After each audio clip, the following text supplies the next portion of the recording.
और हीरोइन लाता है सब मोटा मोटा ले देगा, लगे गांव में से कोनो भाभी उठा के ले कौन। इन लोग लेवल का तो बातें छोड़िए, इन लोग का अजीबे लेवल रहता है भोजपुरी का। और जब यहाँ के भोजपुरी के हीरो जो होते हैं, जब हीरो गुंडा को मारते हैं ससुरा फिजिक्स अपना नियम भूल जाता है, पूरा ग्रेविटी भाड़ में गया, मारेगा से एक गांव से वो गांव में जाके गिरेगा। लेकिन ये भोजपुरी वाले इनका लेवल ही अलग है। ये गाएंगे भाभी के लिए, साली के लिए, भाभी हो हेंगन घूमो, साली हो तार हो।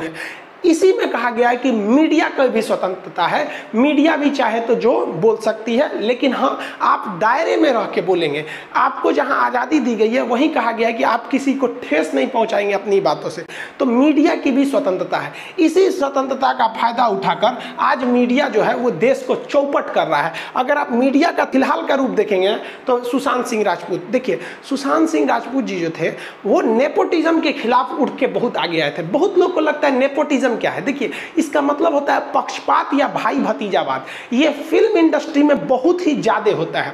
जैसे श्रीदेवी तो रही नहीं, लेकिन हम कंफर्म कहते हैं कि उनकी बेटी हीरोइन हो जाएंगी। शाहरुख खान का बेटा हीरो हो जाएगा, जैकी श्रॉफ का बेटा हीरो हो ही गया, क्या नाम है उनका, कौन सा श्रॉफ, टाइगर श्रॉफ। ये क्या है, भाई भतीजावाद। इंडियन फिल्म इंडस्ट्री जो है हॉलीवुड ना, ये क्या है, हॉलीवुड नहीं बॉलीवुड, तो ये क्या चीज है, ये एक भाई भतीजा। यानी अगर किसी के बाबा या दादाजी अगर कुछ भी हीरो है ना तो उनको हीरो होना फिक्स है। आप इसका एकदम अच्छा एग्जांपल समझिए।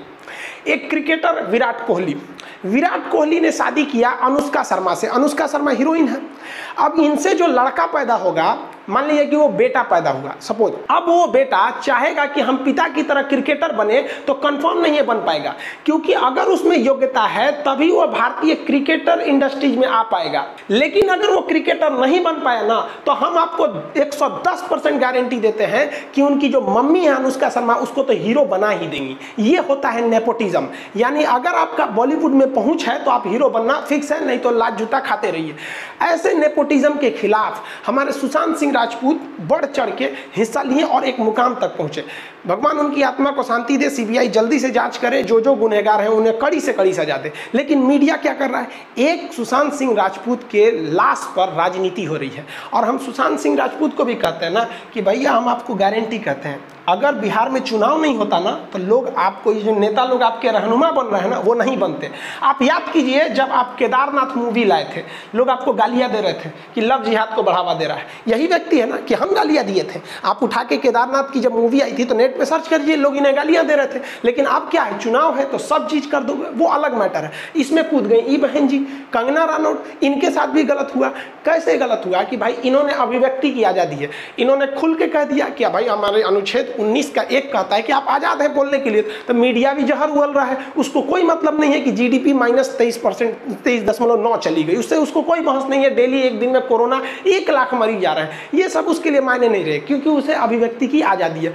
ई बहन जी को भी आजादी था, उठी तो सीएमए के से पंगा ले ली, बस सीएम साहब उठे तो भाई एमसीडी जो बीएमसी है उसको रिपोर्ट थमा दिए। बीएमसी ने कहा कि इनका घर का जो डिजाइन है ना, वो बाथरूम यहाँ होना चाहिए, इधर बना दिया है, पार्किंग नहीं होना चाहिए, ये कर दिया, 24 घंटा का अल्टीमेटम देके। तो आर्टिकल 19 का 1 मीडिया की स्वतंत्रता इसी में है। लेकिन ऐसा नहीं है कि आप कुछ भी बोल सकते हैं। इसमें कहा गया है कि एकता अखंडता के खिलाफ नहीं बोल सकते हैं, सुरक्षा के खिलाफ नहीं बोल सकते।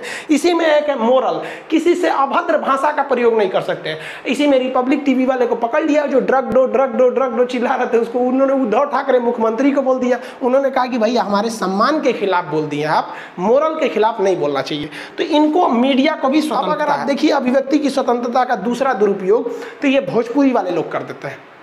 भोजपुरी वालों ने लेवले गिरा दिया है सब पूरा। हर हिंदी फिल्मों में गाना बनता है तो हीरो गाता है हीरोइन के लिए, हीरोइन गाती है हीरो के लिए।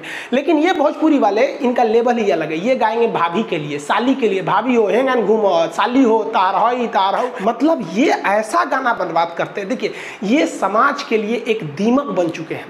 देखिए 20% भोजपुरी गाने अच्छे होते हैं, लेकिन 80% ऐसे गाने इतने भद्दे हैं कि हम आपको चैलेंज करते हैं कि आप अपनी बगल में माँ को और एक बगल में बहन को बैठकर आप उन भद्दे गाना को सुन नहीं सकते हैं। और हमारा सेंसर बोर्ड इन्हें अभिव्यक्ति की आज़ादी के नाम पर खुलेआम छूट दे देता है। ये यूपी, बिहार, झारखंड का जो बेल्ट है उसे ये भोजपुरी वाले चंद पैसे कमाने के लिए बर्बाद कर देते हैं। रिक्शा वाला खड़ा होकर खैनी लगा रहा है कहीं साइड में, ऐसा भद्दा गाना बजा देता है कि कई लोग को मतलब वहाँ खड़ा होना अपने आप में बेइज्जती लगती है। और लानत है ऐसे लोगों पे जो इस समाज की संस्कृति को बर्बाद कर रहे हैं इन भोजपुरी गानों से। आपको भी पता होगा 2-4 गानों का, ऐसे गानों को तो रोक लगाना चाहिए। गवर्नमेंट पता नहीं कहाँ सो रही है, वरना एक ट्रेडिशन को खराब कर रहा है। इन गानों की वजह से आज जो भोजपुरी बोलते हैं उन्हें कोई सम्मान की नज़र से नहीं देखता है, जानता है कि ये भी उसी कैटेगरी का आदमी होगा। तो एक अच्छी भाषा को बर्बाद कर दिया इन लोगों ने कुछ पैसे। हीरोइन लाता है सब, मोटा मोटा ले देगा, लगे गाँव में से कोनो भाभी उठा के ले